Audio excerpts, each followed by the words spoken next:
कृष्णा कृष्णा हरे हरे हरे राम हरे राम राम राम हरे हरे।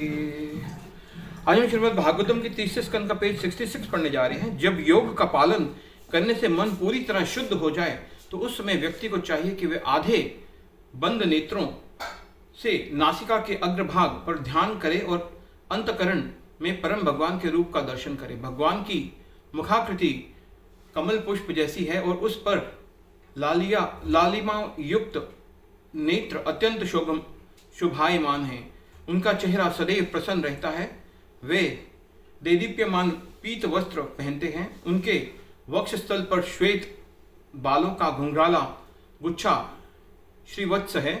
उनके गले में मोतियों की माला तथा उज्ज्वल कौस्तुभ मणि शोभायमान है। साथ ही उनके गले में वन फूलों की माला है जिसके चारों ओर भ्रमर मंडरा रहे हैं। उनके सर पर सुंदर मुकुट है तथा भुजाओं में कंगन एवं बाजूबंद और पैरों में नुपुर है। भक्तों के कमल सदृश हृदय पर खड़े भगवान की छवि अत्यंत लुभावनी है और जिन लोगों को उनके इस रूप को देखने का सौभाग्य प्राप्त होता है उनके नेत्र इस मनोहर दृश्य से उल्लसित हो जाते हैं। वे सदैव नव यौवन से भरपूर तथा अपने भक्तों पर आशीर्वाद बरसाने के लिए तत्पर रहते हैं। भगवान के उस नित्य रूप पर मन केंद्रित करते हुए योगी को चाहिए कि वे भगवान के शरीर को एक साथ न देखते हुए उनके प्रत्येक अंग को अलग अलग देखे। सर्वप्रथम भक्त को भगवान के चरण कमलों पर ध्यान केंद्रित करना चाहिए जो वज्र, अंकुश, ध्वजा तथा कमल के चिन्हों से अंकित है। भगवान के चरण कमलों के नाखून मणियों से भी अधिक प्रकाशवान है और जो भक्त उन पर ध्यान करता है उसके मन में जमा पापों के बड़े बड़े पर्वत तक नष्ट हो जाते हैं। इसलिए मनुष्य को चाहिए कि वह लंबे समय के लिए भगवान के चरण कमलों पर ध्यान करे। तत्पश्चात योगी को श्रीमती लक्ष्मी जी के कार्यों पर ध्यान करना चाहिए जो सदैव भगवान के चरणों एवं जंघाओं को दबाती हैं। इसके बाद भक्त को भगवान की जंघाओं पर ध्यान करना चाहिए। वे जंघाएं समस्त शक्तियों का भंडार हैं। इसके पश्चात उसे भगवान के गोलाकार नितंबों पर ध्यान करना चाहिए जिस पर सुंदर कमर पर पट्टा लिपटा हुआ है।